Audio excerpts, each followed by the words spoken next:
ჩვენ რაც უნდა ახლა წავიკითხოთ.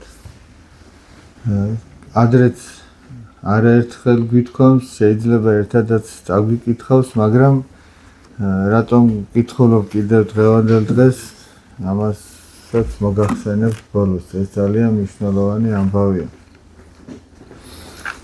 და ბევრ სულიერ საკითხზე შეგვიძლია რომ შიგნითვე რაღაც აქცენტები გავაკეთოთ და მოდი რომ აღარ გადაგხალოთ პირდაპირ საქმეს შეუდგებ. ესე იგი, ეს არის წიგნი აბა დოროთეს სწავლანი, ეს არის მე-7 საუკუნის დიდი საეკლესიო მოღვაწე და ის როდესაც მონასტერში წავიდა, დაემკვიდრა მონასტერში, რომლის წინამძღვარიც იყო აბა სერიდო, ანუ მამა სერიდო, ესე რომ ვთქვათ, მოხდა ამ მონასტერში ერთი ასეთი რაღაც. ჯერ საუბარია იმაზე, რომ ამ მონასტერში მოღვაწეობდნენ ორი წინამძღვრის გარდა ორი დიდი მოძღვარი, ერთ ერქვა წმინდა ბარსანოფი და მისი სულიერი შვილი იოანე, რომელსაც ღვთისგან წინასწარ მცნობელობის ნიჭი ჰქონდა და ამიტომ იოანე წინასწარმეტყველს უწოდებდნენ. ოღონდ ახლა ეს არ უნდა აურიოთ იოანე წინასწარმეტყველში, რომელიც იყო ნათლისმცემელი, ის სულ სხვა, ის პირველი საუკუნე. სხვათაშორის არის წიგნი ქართულადაც ნათარგმნი ბარსანოფისა და იოანეს პასუხები, ორტომათ არის, ესე იგი კითხვა-პასუხებია და ძალიან სიღრმისეული და ძალიან ესეთი ყველა ქრისტიანისათვის ხელმისაწვდომია, ესე იგი და ადვილად გასაგებით ამ სხვადასხვა მრავალ საკითხს. ამ მონასტერში, ესე იგი, როდესაც მოღვაწეობდა აბა დოროთე, მოიყვანეს ერთი ახალგაზრდა კაცი. ანუ მამა სერიდოს მეგობრები მოვიდნენ, წინამძღვარი ვინც იყო და ერთი ახალგაზრდა ბიჭი ახლდათ თან. და ესე იგი, რომ შეხედეს ამ ჭაბუკს, არაფერი არ ეტყობოდა საიმისო, რომ იმას მონასტერში დარჩენა უნდოდა, არა და წინამძღვარს მისმა მეგობრებმა უთხრეს, რომ ამასო მონასტერში დარჩენა უნდა. ამ ჭაბუკს მონაზვნობა სურს შენთან. ეხლა მე ზოგიერთ რაღაცას ამოვიკითხავ, მონიშნული რაც მაქვს, რომ ზუსტი ის ტერმინოლოგია და სიტყვები ჩემი საუბრით არ დავამახინჯო. ესე იგი, მამა სერიდომ ცალკე გაიყვანა მამა დოროთე და უთხრა, რომ ამ კაცებმა ეს ჭაბუკი მოიყვანეს და ამბობენ, რომ აქ მონაზვნობა უნდა. მაგრამ მეშინიაო, ასეთი რამე არ მოხდესო. ეს კაციო მონაზვნობის სურვილს არ აგავს. ანუ ისია გამობრანჭული, ისეთი შეაცვია, რომ ეს უფრო ხელმწიფესთან დაახლოებულ კაცს გავსო, რომელმაც შეიძლება რამე დააშავაო სახელმწიფო კარზეო და იმად გამოექცაო და რაღაცა თავშესაფარს ეძებს, რომ აქ შემოეკედლოს და ეგეთი არაერთი ყოფილა, ესე იგი სამწუხაროდ თუ როგორც არის. იქნება ესეც ასეთიაო და ჩვენ რაღაცა უბედურებას არ ვეწიოთ ამის გამო. რამე აუგისთვისაა გამოქცეული. და ამ წინამძღვარმა მამა სერიდომ აბა დოროთეს დაავალა, რომ შენ გაარკვიე ეგ საკითხი.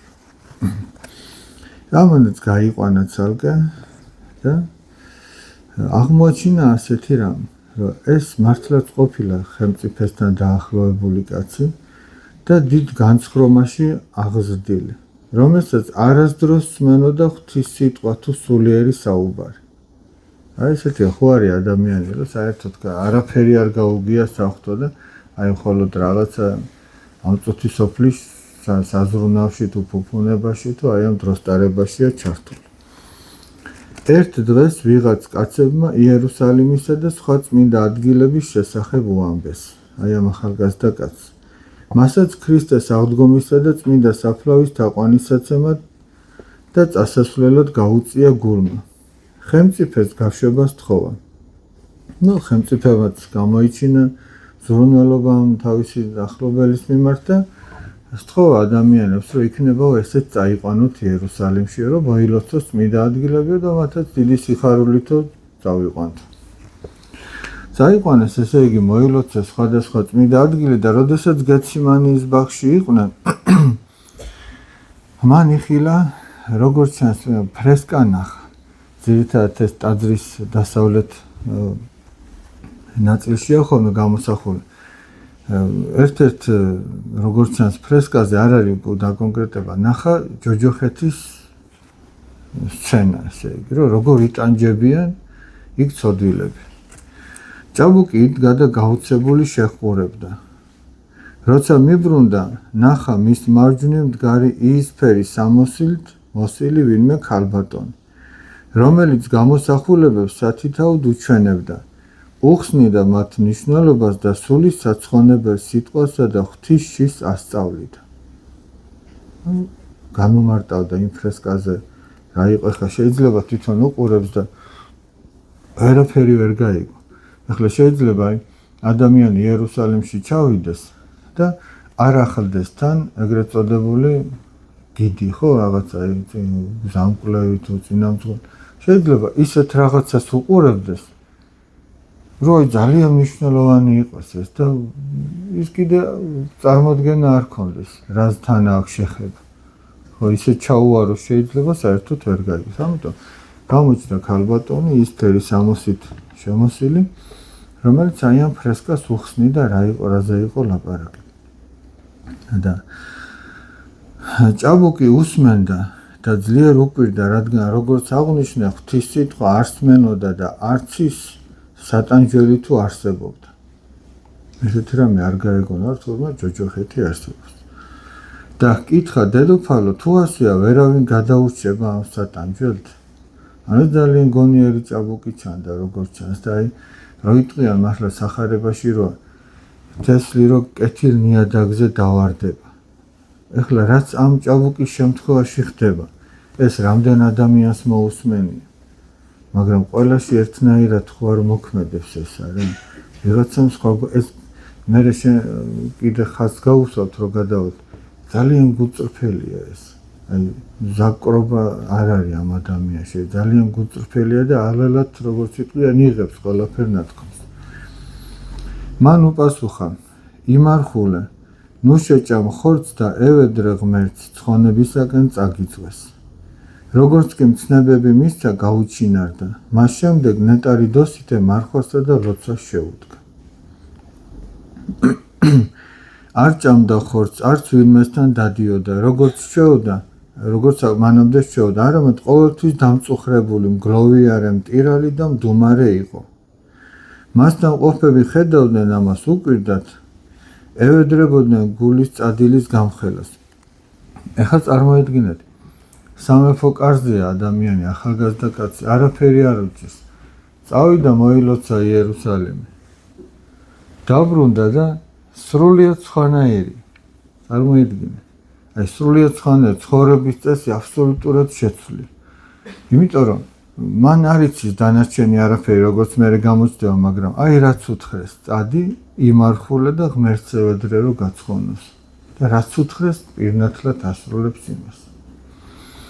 ეხლა რამდენი ადამიანი მიდის იერუსალიმის მოსალოცად, მაგრამ რო ჩამოდის, ეგეთი ჩამოდის? თუ ზოგ შემთხვევაში სამწუხაროდ აი ჩამოდივართ, რომ ჩვენ იერუსალიმში ვიყავით. რაღაცა ამაყები, რომ აი ჩვენ ასეთ ადგილზე ვიყავით. კი ვიყავით, მაგრამ თუ არაფერი შეიცვალა ჩვენში მარტო ყოფნა რა. ან მარტო აი მასთან გადავიღე სურათი და მე ეგ Facebook-ები და ხო ხდებით არა, რა შეიცვალა. არა და ეს კაცი ერთხელ ჩავიდა. რაც საჭირო იყო მოისმინა და შეცვალა ყველაფერი. როცა საქმეში გაერკვნენ, ანუ ეუბნავდნენ რა გჭირს, რა მოგივიდა, ეგეთი არ გვინახი ხარ, ხო არის ხოლმე. ამანაც გაუმხილა რა, აი ასე იყო, რაც წავიკითხეთ. როდესაც საქმეში გაერკვნენ, უთხრეს, ბატონო, როგორც შენ იქცევი, არ შეფერის კაცს, ვისაც ერში მით უმეტეს ხელმწიფესთან ყოფნა სურს. თუ ასეთი ცხოვრება გწადია, მონასტერში წადი, რათა სული სრულად იცხონო. ანუ აქაც ნახეთ, ახალი რაღაც გაიგო. მონასტერი არ გაეგონა მანამდე. მაგრამ რაც გაიგონა რომ წადი იმარხულე მაგას აკეთებს ეხლა გაიგო რომ თურმე მონასტერში უკეთესი ყოფილა სულის გადარჩენა არა ესე რომ ვთქვა თუ ესეთი ცხოვრება გინდა მანაც უთხრა და მაშინვე უთხრა მას გამოეჩინეთ ღვთის სიყვარული და წამიყვანეთ სადაც იცით ეს მიታይ როგორი მონდომებულია წამიყვანეთ სადაც იცით რომ ჩემთვის უკეთესია იქ წამიყვანეთ როგორც ადრე ვახსენე ზოგიერთი მათგანი მამას ერიდოს იცნობდა მოვიდნენ მონასტერში თან ის ჭაბუკიც მოიყვანეს დაუბრუნდეთ უწილდეთ თხრობას მამას ერიდომ მამა დოროთეს უთხრა გამოიჩინე სიყვარული წადი და გაიგე ამ ჭაბუკის ჩანაფიქრი წავიდა მამა დოროთე დაელაპარაკა და დაწრულებით გამოჰკითხა რა კი სამონაზნო საუბრისა არაფერი გაეგებოდა მხოლოდ ამას ამბობდა მინდა ვცხონდე და ჩემი სული სატანჯველს გადაურჩეს აი რისთვის მოვიდა კაცი მეტი მას არაფერი არ აინტერესებდა მაშინ მამა დოროთე მივიდა მამას ერიდოსთან და მოახსენა თუ ამ ჭაბუკის მიღება გსურს ნურას ერიდები მასში ზაკვა არ არის არამედ ღმერთს სულს მისი ცხონება საოცარი რამეა წარმოიდგინე ანუ ნუ გეშინე გახსოვთ რა უთხრა შეიძლება ვიღაცას გამოექცა არაფერი ამდაგვარი არ ხდება თუ მისი მიღება გინდა მიიღე იმიტომ რომ ეგ მარტო ცხონებისთვის არის მოსული მეტი არაფერი და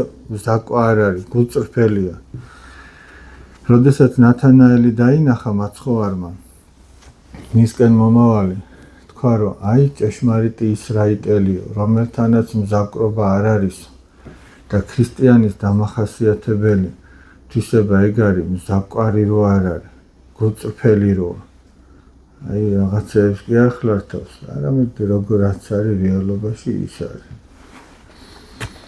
მაშინ მამას ერიდომ უთხრა თუ ასეა გამოიჩინე სიყვარული შენთან იყოს რათა ცხონდეს მისი ძმებთან ყოფნა არ მინდა მამა დოროთემ თავმდაბლობის გამო მიუგო სხვისი სიმძიმის ტვირთვა არ შემიძლია საკუთარიც ვერ მიტვირთავს მამას ერიდო თავის სიტყვაზე დადგა და აიძულებდა მას ანუ ამბა დოროთე ერთ-ერთი ბერია იმ მონასტერში და წინამძღვარეობნევა შენ ჩაიბარე რომ შენ უწინამძღვრო და შენ იყავი მისი მოძღვარი და ეს თავმდაბლობის გამო უარობდა და მაშინ მამა დოროთემ უთხრა მას თუ გსურს მიბრძანე რომ მამა ბარსანოფის ვკითხო ის დიდი მოძღვარი ვინც იყო მონასტერში მამას ერიდომ უთხრა კეთილი მას მე ვეტყვი წავიდა და საქმის ვითარება მოახსენა დიდ მამა ბარსანოფის მამა ბარსანოფი უთხრა მამა დოროთეს მიიღე ეს ჭაბუკი რადგან ღმერთს შენით სურს მისი ცხონება ანუ განჭვრიტა ის რომ შენით უნდა აცხონოს ღმერთს მამა დოროთემაც დიდი გულმოდგინებით მიიღო იგი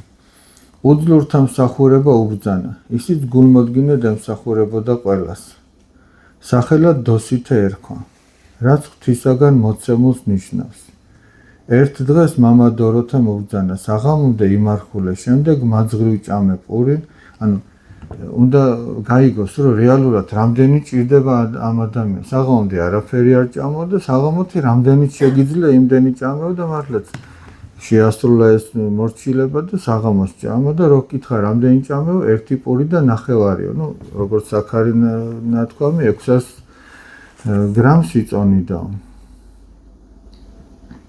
მე ასეთი რამე უთხრა ესე იგი ეცადე რამე ხო 600 იწონიდა მე უთხრა რომ ეხლა ერთ პურს ხო შეჭამო ამის მერე ის დანარჩენი ნახევარი ორად გაყავიო და მთელი დღის განმავლობაში მიიღე ანუ ოდნავ შეამცირებინა მე ეკითხება გშიაო და კიო ცოტა მშიაო მე კიდე ცოტა მოაკლებინა და საბოლოო ჯამში დაიყვანა 80 გრამამდე 600 გრამიდან 80-მდე დაიყვანა. ანუ ერთბაშად კი არის საქმე. ზოგჯერ ადამიანი მოდის და გუშინ რომ შეიძლება მწვაც ჭამდა, დღეს უნდა რომ წყალზე და პურზე იყოს, ესე იგი. ნელა კი არ მიდის იქამდე. მე ეს რას იწევს? მე ეს აპარტამენტებს და ხიბს იწევს. აი მე ნახე წყალზე და პურზე ვიმარხულე და სხვაზე მაგარი გონია თავ. ხოდა მარხვა ძალიან მნიშვნელოვანია, მაგრამ მიმარხვა თუ ადამიანი აპარტამენტებში ჩააგდო, მაშინ უკვე აღარ ვარ. და ნენელ თანდათან ისიც შეამცირებინა და ისე ღვთისშეწევნით 600-დან 80 საწონამდე დაიყვანა, რადგან ჭამაც ჩვეულებაზეა დამოკიდებული. ნახე რა საინტერესო რამე წერია, ჭამა ჩვეულებაზეა დამოკიდებული. თუ ნენელა, აი წმინდა იოანესინელი ასეთ რამეს ამბობს. ვინც მარხულობსო, ამითიო ნაწლავებს ივიწროვებს. და შევიწროებული ნაწლავებიო ბევრს ვეღარ იტევსო და ადამიანი ბუნებრივად მარხულობს. მაგრამ გაფართოებული ნაწლავი უფრო მეტ სიტყავს და ადამიანს ის აღარ ყოფნის გუშინ რო ყოფნიდა. ახლა კიდე უფრო მეტი. აი ხო არის ხოლმე რომ ოპერაციას რო იკეთებენ და რაღაცა კუჭის რაღაცა ნაწილს რო აჭრიან და მერე აღარ ჭამენ იმდენს და ამის გამო მერე ადამიანი ხდება რა. ეგ რო გააკეთო ბუნებრივად, თողონ იმას თავშეკავება ჭირდება, იგივე მოხდება. ანუ რასაც მინდა იოანესინელი ამბობს, იმდენი რო ჭამო, რამდენსაც ჭამო იმ ოპერაციის მერე, ოღონდ მაშინ იმიტომ ჭამ ცოტას რო გეშინია, რომ ბევრი რო ჭამო, რაღაცა მოხდება. არ შეიძლება, რაღაცას დაიზიანებ. აი დაახლოებით როგორი რაღაცაა იცით, აი ადამიანი დაუშვათ ფულს ესე ვერ აგროვებს. აი მაცივარი უნდა რო იყიდოს და ესე გადადებს ეხარჯება. აი ბანკიდან რო გამოიტანს, იცის რომ იქ თუ არ შეიტანა შავ დღეს ჩააგდება. ამიტომ იქ უფრო ეადვილება. მიუხედავად იმისა, რომ იქ უფრო მეტის გადახდა უწევს საბოლოო ჯამში, არა? მაგრამ აი ესე თავისით ვერ აგროვებს. არ ყოფნის ის ნებისყოფა, მაინც აიღებს რაღაცა. მაცივრამდე ვერ მიდის. სიტყვაზე ვამბობ, ახლა ვიღაცას კარადაა თუ აკაც ესე. რო იცის რომ თუ შეჭამს, თუდად იქნება, მერე ვთხილობს, მაგრამ აი ესე რომ თავისი პირადი ნებისყოფა არ ყოფნის. აი აქაც ჭამაც ჩვეულებაზეა დამოკიდებული. ნეტარი დოსითე ყველანაირ მსახურებაში ვთხილი იყო და ყველაფერს წრფელად, გულმოდგინე დასრულებდა. თან არ დაგოიწყეს ეს ახალგაზრდა კაცი. ახალგაზრდა ჭაბუკი მივიდა. უძურებს კარგად რწმენით ემსახურებოდა და ყველა მოსვენებით იყო. თუ განრისხდებოდა და ძმას უხეშად მიმართავდა და მოდი აქვე ვთქვათ, რომ ამ კაცის ერთ-ერთი მანკიერება, აი ხო ყველას გვაქვს რაღაცა უფრო მეტად რომ შენ რო გებძვის, ამ კაცს ეს მრისხანება ებძოდა. აი ესეთი ამას ვერ ასწორებდა მოკლედ, ხშირად ვარდებოდა ამ სოდაში ესე რო ვთქვათ. და თუ იმეს განურისხდებოდა, ისე თავს ანებებდა ყველაფერს, შედიოდა საკუჭნაოში, ჯდებოდა და ტიროდა. მოდიოდნენ სხვა ძმები, ამშვიდებდნენ, მაგრამ ამაოდ. მაშინ მიდიოდნენ და მამა დოროთეს ეუბნეოდნენ, ანუ მოძღვარს.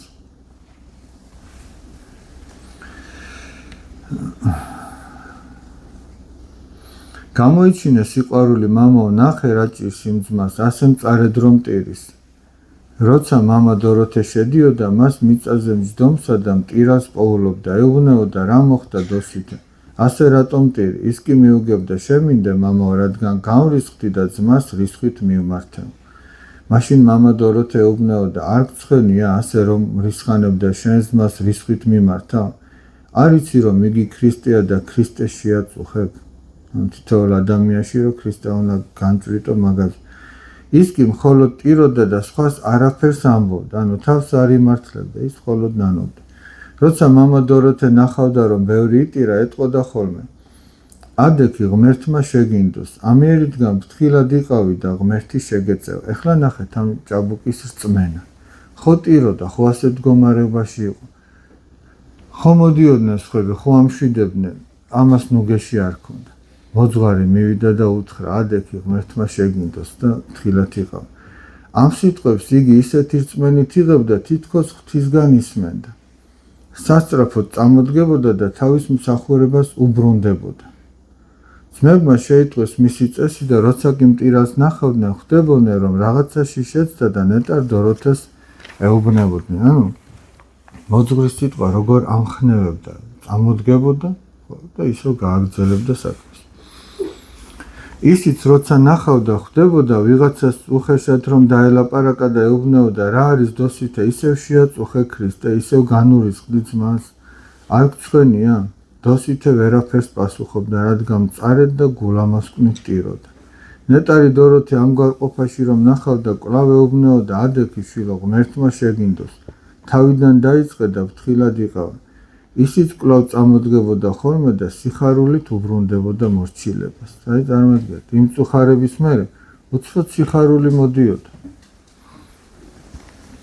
მას აღსარების ასეთი ჩვეულება ჰქონდა. თუ სნეულებს ლოგინს დაუგებდა და წმინდა დოროთე გამოივლიდა, ეუბნეოდა, შემინდა მამაო, რადგან გული მეუბნება ლამაზად ვაგებ.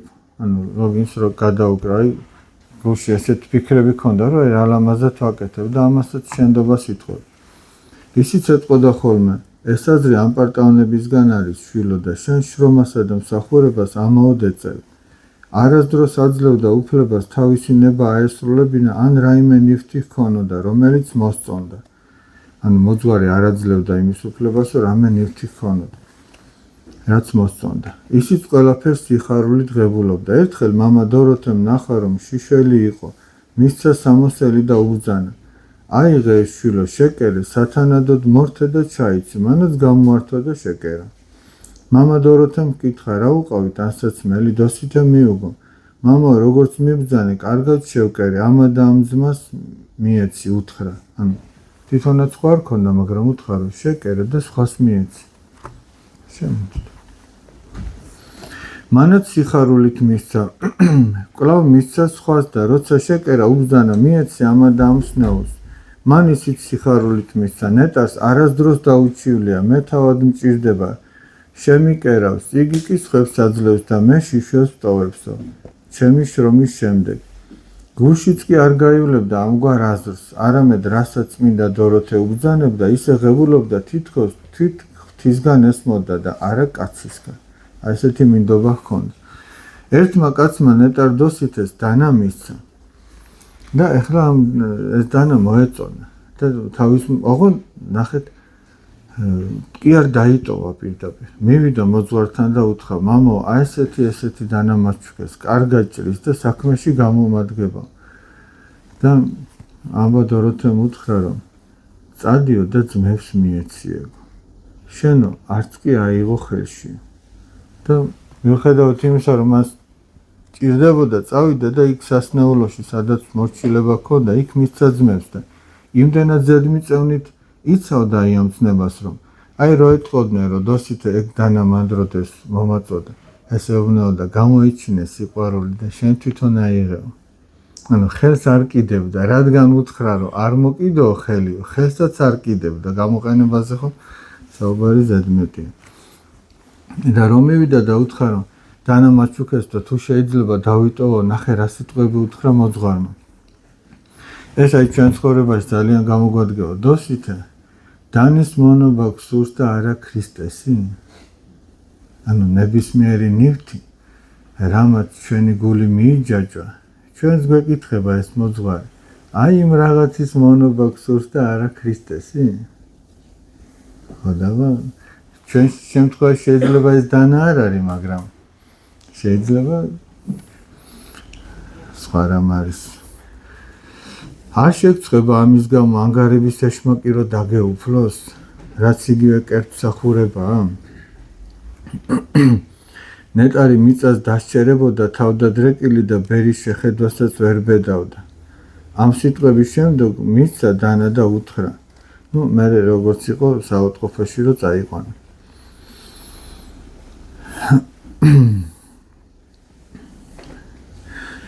ასე კეთილად გაატარა მან მცირეოდენი ჟამი მონასტერში. მხოლოდ 5 წელი იყო მონასტერში და აღესრულა.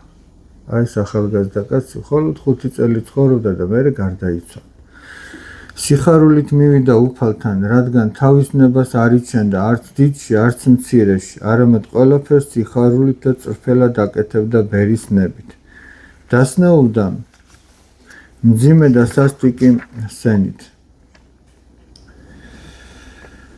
რითიც გარდაიცვალა კიდეც, რადგან სისხლს ანთხოვდა. ეს დაავადება იყო დურბელა. ვიღაცამ უთხრა, ამ სნეულებას კვერცხი უხდებაო.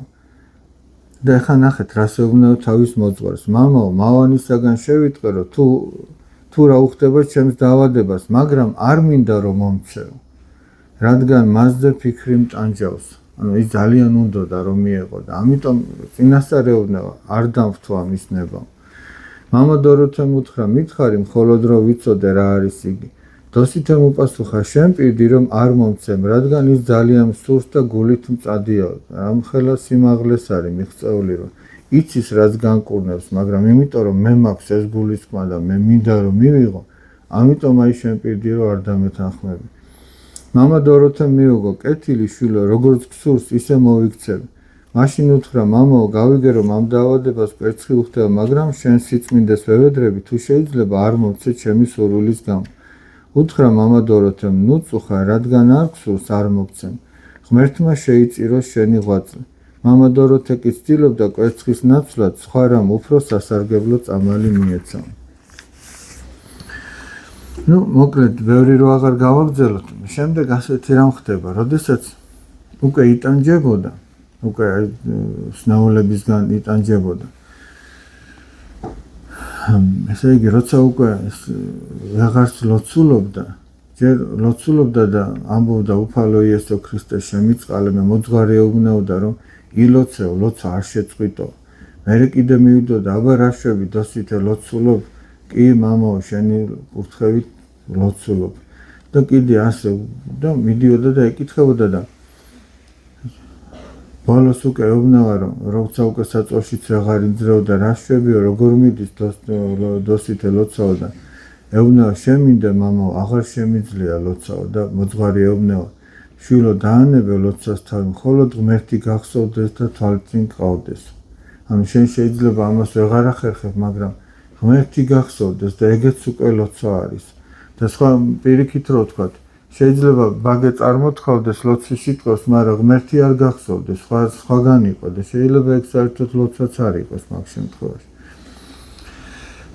როცა ძლიერ გაუჭირდა, მამა დოროთეს უთხრა, თუ საჭიროდ მიგაჩნია. ნახეთ აი რას ვარ, თუს კი არ სთხოვს პირდაპირ, თუ საჭიროდ მიგაჩნია, მამა უთხარი მამა ბარსანოფის, ღმერთს სთხოვოს ამ ცხოვრებიდან გამიყვანოს, რადგან აღარ შემიძლია. დიდი იმედი ჰქონდათ იმ დიდი ბერისა მამა ბარსანოფისა და ეუბნება, თუ საჭიროდ მიგაჩნია, სთხოვე რომ ღმერთს შეევედროს რომ წამიყვანოს. დოროთემ დიდ მამა ბარსანოფს უთხრა, მამა ბარსანოფიმ შეუთვალა, მოითმინე შვილო, ახლოსაა ღვთისწყალობაო. ანუ ჯერ ადრეაო, მაგრამ ცოტა მოითმინე და ახლოსაა ღვთისწყალობა. რამდენიმე დღის შემდეგ კვლავ სთხოვა, თუ გნებავს მამა, უთხარი წმინდა ბარსანოფის რომ აღარ შემიძლია ევედროს ღმერთს წამიყვანოს. მაშინ წმინდა ბარსანოფიმ შეუთვალა, ახლა კი შვილო, წადი მშვიდობით, წარუდექ წმინდა სამებას და მეოხება გაგვიწიეო. აი სიტყვები რომ გაიგეს სხვა ბერებმა რომ წადი წარუდექ წმინდა სამებას და მეოხება გაგვიწია, ანუ მეოხება რა არის? ჩვენ გვიშვამდგომლე ყველა წმინდა სამებასთან, რა გაუკვირდათ ახლა ჩვენ ამდენი ხანი ამ მონასტერში ვართ, ამ მონასტერში დავბერდით, ვიღწვით, არა?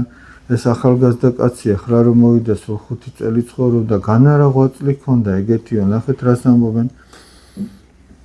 როდესაც უკვე დაკრძალეს, ძმებმა რომ გაიგეს ეს სიტყვები, რომ წარუდექ წმინდა სამებასთან მეოხება გაგვიწია, ძლიერ გაუკვირდა. ზოგიერთმა თქვა, რა ღვაწლს ეწეოდა ეს ძმა, ბერისგან ასეთი სიტყვების ღირსი რომ გახდაო. ხედავდით, არას მოღვაწეობდა, სხვა ძმების დარად არც ორ-ორი დღე მარხულობდა, არც ზარის დარეკვამდე იღვიძებდა, არც სხვა რამ ღვაწლი გვიხილავს. ზარების დარეკვის შემდეგ დგებოდა და ხშირად 2 კანონის შემდგომაც მოდიოდა ეკლესიაში. პურს ყოველ დღე ჭამდა, თუ ავადმყოფებს ცოტა თევზი დარჩებოდა, იმასაც ჭამდა. როგორ გახდა ამ წმინდა და დიდი ბერის ასეთი სიტყვების ღირსია. თან იცოდნენ, რომ წმინდა ბარსანოფი ტყუილად არავის არაფერს ეტყოდა. მათ არ იცოდნენ მისი დიდი და უსიტყვო მორჩილების შესახებ. ახსოვთ, რაც წავიკითხეთ, როგორც ეტყოდა მოძღვარი, ისე აკეთებდა და ერთხელ ხუმრობითაც უთქვამს, რომ შენო საწებელი გჭირდება, არ ვიცი ახლა იქ რაღაცა სიტუაცია. და წავიდა, მართლაც გააკეთა ეს საწებელი, მოიტანა და ეუბნება მოძღვარს, მამაო, მაკურთხეო რომ შევჭამო და მოძღვარი რომ გაკვირვებული უყურებდა, მერე მიხვდა რომ თურმე გახუმრებია თავის დროზე და ამას ესე იგი ის ხუმრობაც კი ზედმიწევნით შეუსრულებდა. ახლა შეხედეთ.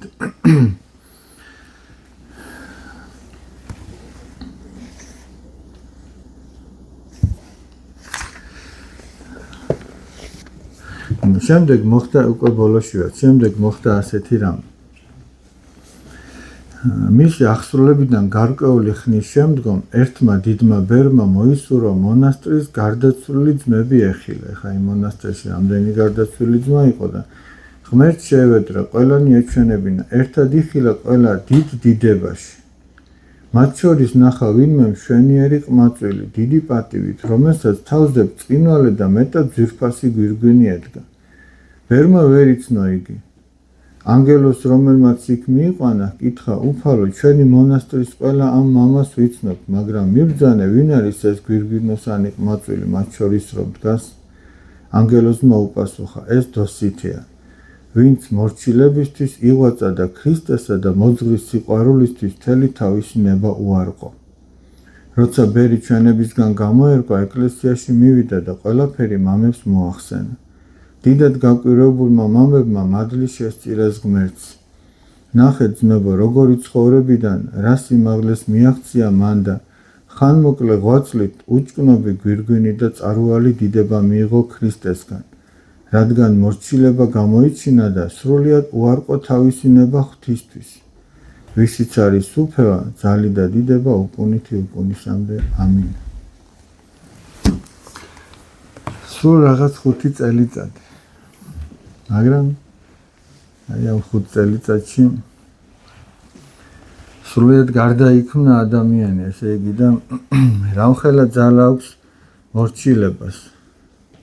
ეხლა ჩვენ თავს რო შევხედოთ აი ამ კუთხით, საერო ცხოვრებაში ასეთი ზედმიწევნითი და წვრილმანებამდე დაყვანილი მორჩილება ერის ადამიანს შეიძლება არ მართებს, მაგრამ თითოეულ ჩვენგანს მართებს ღვთის ცნებისადმი მორჩილება. მაგრამ ნახეთ, ჩვენში ალბათ აღმოგვიჩენია ყველას ალბათ საკუთარ თავში, რომ ვიცით რაც არის ღვთის მცნება, მაგრამ ჩვენი სურვილი და მიდრეკილება სხვა რაღაცისკენ გვექაჩება და გვინდა რომ ჩვენი გავიტანოთ, ესე რომ ვთქვათ, მაგრამ თან გვინდა რომ საღვთო მცნება არ დავარღვიოთ და რაღაცნაირად გვინდა რომ ეს ორი მოვარიგოთ ერთმანეთთან. ამ ორის მორიგება არ ხდება. ეს ორი ვერ მორიგდება. და გამოდის რომ რა ადამიანი რაღაცა ორმაგი სტანდარტით ცხოვრობს, ეგრე გამოდის, რომ თან უნდა რომ სული გადაიჩინოს, თან ისიც არ ეთმობა.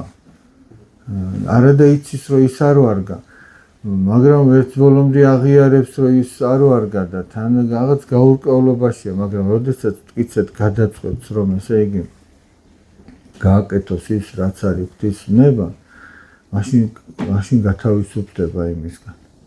და ბოლოს ნახეთ რა სიმაღლემდე მიაღწია, რაც უნდა და სწორედ იმაზე ამბობდა რომ მოდი ეს ამის ნება არ დამთხოვო თავის მოძღვარს ეუბნება. ანუ რაღაცა რო გინდა გულით, უკვე იმას კი აღარ ცდილობ როგორმე მოძღვარი დაითანხმო რომ ისიც გქონდეს და თან ღვთისმცნების აღსრულებლად ჩაითვალო. პირიქით ცდილობ რომ იმაზე უარი თქვა რაც შეგიძლია გიცეთ გითხრა რომ ეს არ გააკეთო. ამიტომაც საერთოდ ეკლესიაში ეხლა ამის ცხოვრებას რო შევხედოთ და რატო მოვყევით ეხლა, რატო წავიკითხეთ. დღეს არის მისი ხსენების დღე და ამიტომაც კიდევ ერთხელ გავამახვილე ყურადღება, რომ საერთოდ ასე იყო ხოლმე. წმინდა მოწამეთან საფლავებზე რომ აღესრულებოდა ლიტურგია და მხოლოდ მათ საფლავებზე აღესრულებოდა ხოლმე, მოწამე უნდა ყოფილიყო. იმიტომაც დღეს საკურთხეველში რომ ტრაპეზი დგას და იმ ტრაპეზზე ოდიკი რომ არის, რაზედაც წირო აღესრულება.